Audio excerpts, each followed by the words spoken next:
Fé por Nicholas P. Wolterstorff, tradução de Desidério Murcho. A fé tornou-se um tópico de discussão na tradição filosófica ocidental devido à sua proeminência no Novo Testamento, no qual os autores exortam a que se tenha fé ou se passe a tê-la. O Novo Testamento faz, por sua vez, eco tanto de conceitos helenísticos de fé como de tradições bíblicas mais antigas, especificamente a de Abraão no livro do Gênesis. A atenção posterior dos filósofos tem se centrado sobretudo em três tópicos: a natureza da fé, a conexão entre a bondade de Deus e a responsabilidade humana, e a relação entre fé e razão. As discussões sobre a natureza da fé de Tomás Achilles tentaram examinar o tema em termos de ser ou não uma forma particular de conhecimento, de virtude, de confiança e assim por diante. Com respeito à bondade divina, o argumento tem se centrado sobretudo na relação entre a fé e o livre-arbítrio, e na questão de a falta de fé ser da responsabilidade do indivíduo ou de Deus. Com respeito à relação entre fé e razão, há duas questões bem distintas: a relação da fé com a teorização e a racionalidade da fé. Tomás, em particular, defendeu que a fé é um pré-requisito do raciocínio e da atividade intelectual, ao passo que mais tarde John Locke explorou a relação entre fé, razão e racionalidade, tendo concluído que a fé pode ser alcançada por meio da razão. Este último ponto de vista foi mais tarde fortemente criticado por Wittgenstein e pelos seus seguidores. É o pano de fundo do Novo Testamento. No decurso da vida cotidiana, falamos de pessoas que têm fé numa coisa qualquer, em si próprias, noutras pessoas, em causas, na sua capacidade ou na dos outros para levar a cabo um dado projeto e assim por diante. Pode-se imaginar um filósofo a tentar de maneira desinteressada descobrir a natureza deste fenômeno de ter fé e o papel que desempenha na vida humana, e outros filósofos que abordam o tema em resposta à sua discussão. Tem havido de fato algumas dessas discussões, mas não foi assim que a fé se tornou um tópico proeminente de discussão na filosofia ocidental. Isso aconteceu devido à sua proeminência no Novo Testamento, mais precisamente devido à proeminência que o Novo Testamento dá à fé ao descrever o modo de vida que advoga. O contexto é, claro, que o Novo Testamento pertence ao cânone da Igreja Cristã e que o cristianismo tem estruturado poderosamente a filosofia ocidental. Vários autores do Novo Testamento registram que Jesus exortou os seus ouvintes a assumir a postura da fé. Do mesmo modo, esses e outros autores do Novo Testamento exortam seus próprios leitores a assumir essa postura. Na verdade, exortam seus leitores a tomá-la com respeito ao próprio Jesus. É claro que quando os autores fazem essa exortação aos seus leitores e quando Jesus a faz aos seus ouvintes, tanto eles como Jesus consideravam que o faziam em nome de Deus. Por vezes, quando os autores do Novo Testamento representam Deus como alguém que exige de nós a fé, estão a pensar na fé como uma das coisas que Deus nos exige, entre outras. A fé é então uma virtude, entre outras.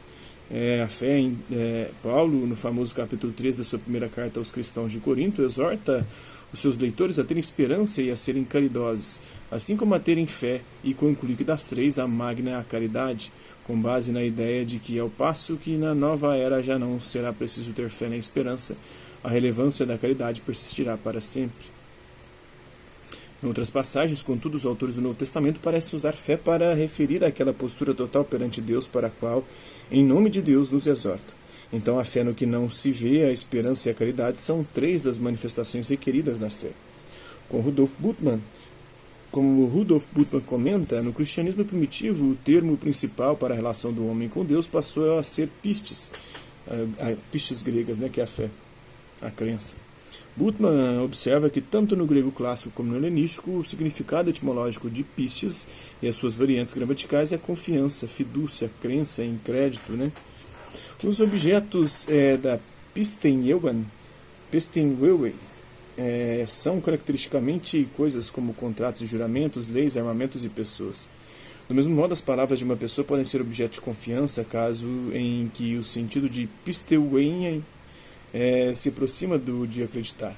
E por vezes, o que não é surpreendente, Pistenwewe tem o cambiante de obedecer. Também no Novo Testamento, o significado etimológico do termo, quando é usado para essa postura abrangente perante Deus, para a qual Deus nos chama, é confiança. Isso é especialmente claro no famoso discurso sobre a fé do capítulo 11 dos Hebreus. O capítulo começa com uma definição cristalina de fé. A fé é a hipóstase das coisas que se espera, o elencos nas coisas que não se veem. Nas traduções mais antigas, hipóstase e elencos eram traduzidos literalmente e diretamente como substância e prova, respectivamente. Os autores da versão revista canônica, reconhecendo o fato de ambas as palavras serem aqui usadas de maneira excêntrica, traduzem a passagem como a garantia das coisas que se esperam, a convicção nas coisas que não se veem. Depois de dar a sua definição de fé, indicando a sua importância ao acrescentar que por ela os homens de antanho receberam a aprovação divina, o autor cita exemplos. O primeiro é um caso de convicção em coisas que não se veem e não de garantia nas coisas que se esperam. Pela fé entendemos que o mundo foi criado pela palavra de Deus, de modo que o que se vê foi feito de coisas que não são visíveis. Todos os outros exemplos são casos de ambos. E em cada caso, o fundamento da esperança garantida é a confiança na promessa de Deus de salvar e abençoar. Foi devido à esperança fundamentada deste modo que homens e mulheres de antanho receberam a aprovação divina. Não só a tradição ocidental e intelectual foi influenciada por esta imagem geral da fé e do seu papel apropriado na vida humana, como algumas das especificidades da discussão no Novo Testamento têm também sido influentes. Isso é especialmente verdadeiro com respeito à discussão da fé na carta de São Paulo aos cristãos romanos. O tópico em causa é como compreender teologicamente a relação da igreja cristã com a sua mistura de judeus e de gentios com o povo de Israel, dado que o próprio Gênesis diz que a aliança de Deus foi com Abraão e todos os seus descendentes. A questão foi muitíssimo preocupante existencialmente para Paulo, dado que ele era etnicamente judeu e ao mesmo tempo cristão. Um corolário da questão teológica foi o aspecto prático de se dever ou não exigir que os cristãos seguissem as práticas rituais do judaísmo. A primeira jogada da solução de Paulo é referir Gênesis, capítulo 15, versículo 3, onde diz, usando a quase paráfrase de Paulo, que Abraão acreditava em Deus e era por ele visto como reto, na carta aos Romanos, capítulo 4, versículo 3. Daqui, juntamente com algumas considerações auxiliares, retira Paulo duas conclusões. Primeiro, que a promessa divina, a aliança, não é com quem é descendente de Abraão pela carne, mas com os que dele descendem segundo o Espírito, ou seja, não com quem por acaso é etnicamente judeu, mas com quem partilha a fé de Abraão em Deus e nas promessas de Deus. Apesar de Paulo nunca oferecer uma definição de fé à maneira do autor do livro dos Hebreus, é claro que também para ele confiar nas promessas de Deus é um núcleo, se não a totalidade do que ele tem em mente. A segunda conclusão que Paulo tira é que o que faz as pessoas serem agradáveis para Deus não é a execução de uma qualquer série de obras éticas e rituais, mas simplesmente a fé. Na linguagem que Paulo usa, estamos justificados pela fé. Supor que a execução de certas obras éticas e rituais tornaria uma pessoa justa perante Deus seria supor que se poderia atingir esse estatuto por si próprio, que se poderia adquiri-lo. Nós não podemos adquiri-lo, dado que, inevitavelmente, nenhum de nós consegue executar na sua totalidade a panóplia de obras prescritas da maneira como são prescritas. Contudo, Abraão foi declarado reto perante Deus, ou seja, justo, justificado. Segue-se que o estatuto de ser justo perante Deus é uma dádiva da parte de Deus, um estatuto que Deus atribui com base na fé da pessoa em questão. Para que não caiamos em contradição, temos então de compreender a fé em si como uma dádiva de Deus e não como uma obra que dá o estatuto de ser reto, justificado perante Deus.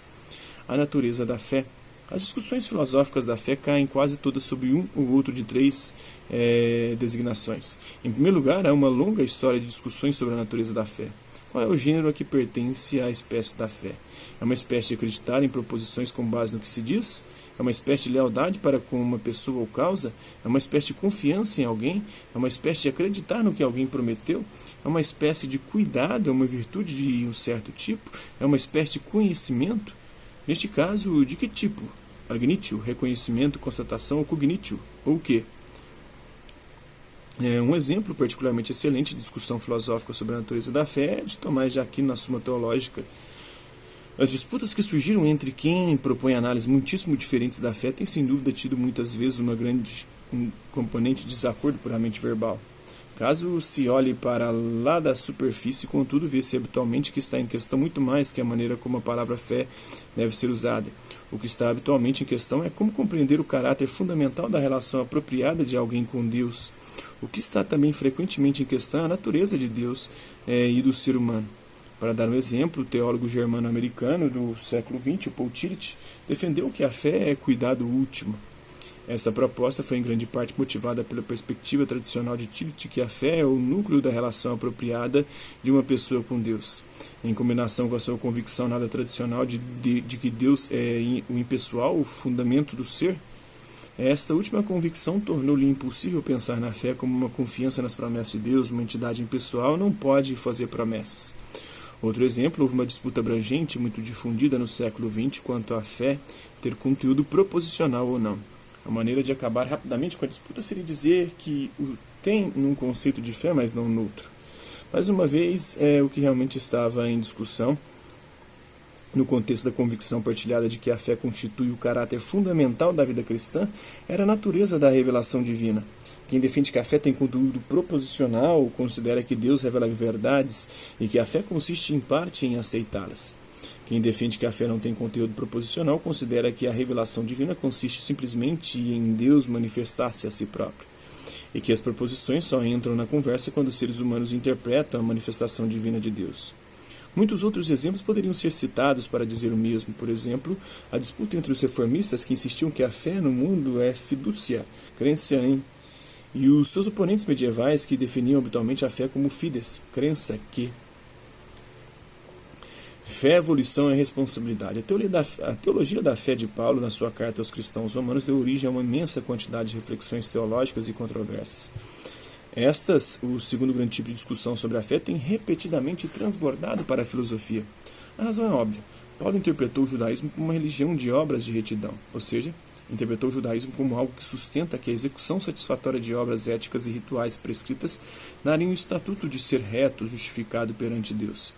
Para afastar a ideia de o cristianismo ser apenas um judaísmo com outras vestes, sendo agora a fé a obra que justifica, ele defendeu então que a própria fé não é uma obra da pessoa, na qual essa pessoa possa ter glória, mas antes uma obra de Deus.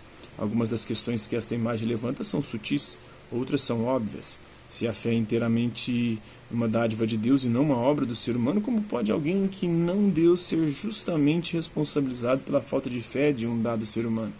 Como pode ser justo que Deus castigue uma pessoa por não ter fé? Na verdade, como pode ser justo que Deus a dê a algumas pessoas, mas não a outras? Dado que, presumivelmente, a própria dádiva da fé não pode ser conquistada, tal como não se pode conquistar o estatuto de estar justificado perante Deus? Se a fé é um bem, como pode ser um bem que Deus não a dê a alguns seres humanos? Dizer que a perspectiva paulina levanta questões profundas de responsabilidade, livre agência e justiça seria pouco. Dificilmente se pode duvidar que a profundidade da discussão dessas questões na tradição filosófica ocidental se deve, em boa medida, à herança paulina. Fé e razão, a relação da fé com a teorização. O grosso das restantes discussões da fé na tradição filosófica do Ocidente tem se ocupado da fé e da razão para usar a nomenclatura tradicional. A nomenclatura, de fato, abrange questões de dois tipos muito diferentes: o papel da fé na teorização e a racionalidade da própria fé. As questões que rodeiam o papel da fé na teorização emergem da confluência entre a Bíblia, por um lado, e os textos da filosofia grega clássica, por outro. Tanto Platão como Aristóteles sustentavam que a vida humana ideal era a vida dedicada à teorização, à vida contemplativa. Apesar de os seus entendimentos da teorização serem diferentes em vários aspectos, ambos a encaravam como a aquisição de conhecimento, a episteme, a ciência, entendendo-se isto como o estar ciente ou ter entendimento, e Platão era especialmente enfático na sua insistência de que a aquisição de episteme exige o afastamento da opinião ou crença, da doxa e da pistis. Quase toda a gente na tradição cristã da antiguidade de tardia e na Idade Média concordava com os gregos clássicos o entendimento racional um ideal humano. Contudo, ninguém considerava que a fé era episteme, ou, para usar latim, ciência. Toda a gente estava vividamente ciente da afirmação de Paulo na primeira carta aos Coríntios, capítulo 13. Agora vemos mal no espelho, mas depois ficaremos face a face. Agora sabemos parcialmente, depois compreenderemos completamente. Daí o problema: como cristãos não podiam abandonar a fé nem considerá-la sem importância. Contudo, como herdeiros da tradição grega, eram capazes de renunciar ao ideal de entendimento racional da realidade. O problema da fé e razão da antiguidade tardia e da Idade Média era como resolver esta tensão. Em vez de oferecer neste ponto uma taxonomia rápida das várias tentativas de resolução, serão esboçados os contornos principais de uma formulação representativa e influente de Tomás de Aquino. Dado que a felicidade mais profunda de um ser racional se encontra na atividade racional do gênero mais nobre, e dela deriva, e dado que Deus é aquele que, acima de tudo, merece que com ele estejamos em contato racional, a nossa felicidade mais profunda atinge-se ganhando o contato racional e intelectual com Deus. Em geral, não é apenas a atividade de exercer a razão que nos dá felicidade, mas antes o amor do objeto conhecido, que é o acompanhante intrínseco ao alcançar o objetivo da atividade, nomeadamente passar a saber. Uma maneira de ter contato intelectual com Deus é praticando a ciência aristotélica. Parte-se de proposições que um ser racional viu que são verdadeiras e depois passa-se a deduzir consequências. No caso ideal, as premissas são proposições que nós próprios vimos que são verdadeiras. Contudo, dadas as nossas limitações humanas, isso não é a miúde possível. A ciência é, na realidade, uma tarefa comunitária na qual um praticante muitas vezes toma a afirmação de alguém de que construiu uma demonstração de P que parte de proposições que ele próprio viu que são verdadeiras e o primeiro toma então P como premissa do seu trabalho, sem tentar prová-la independentemente por si próprio.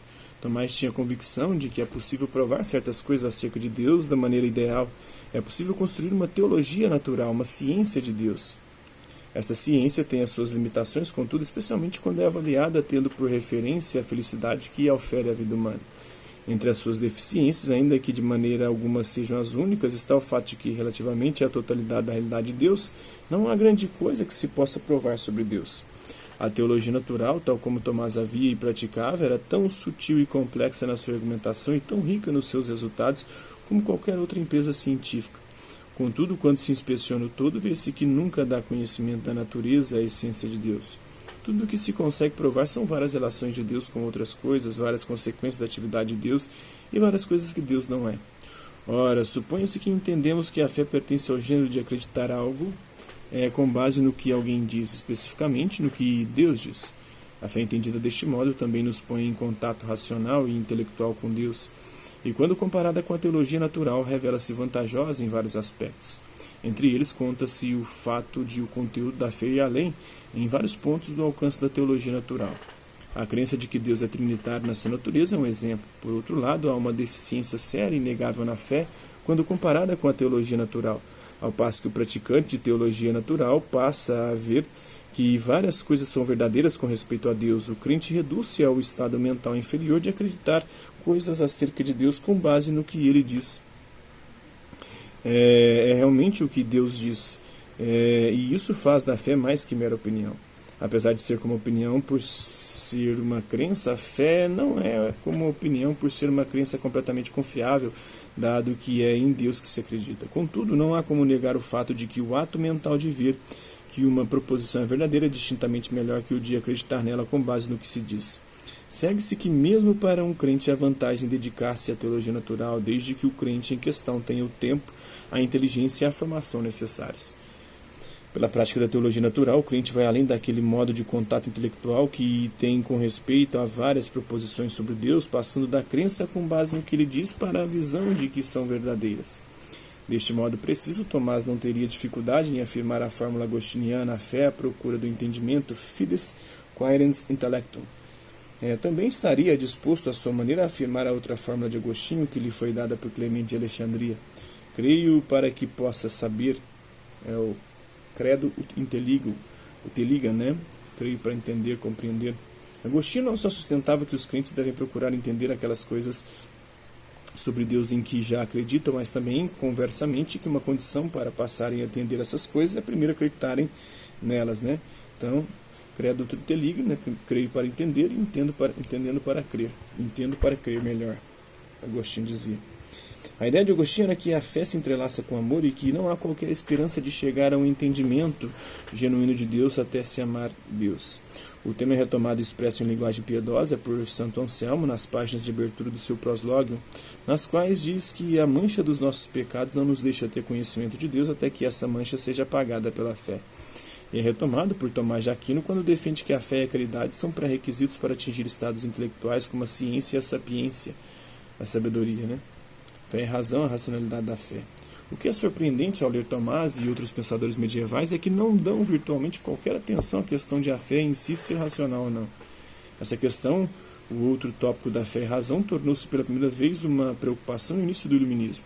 Uma vez mais, em vez de tentar oferecer uma taxonomia rápida das posições defendidas, será útil desenvolver o pensamento de uma figura representativa e influente, o John Locke. John Locke vivia num período em que a perspectiva medieval tradicional, segundo a qual grande parte dos textos que nos foram dados contém um corpo unificado de sabedoria altamente articulada sobre questões morais, religiosas e religiosas, né, já não parecia plausível.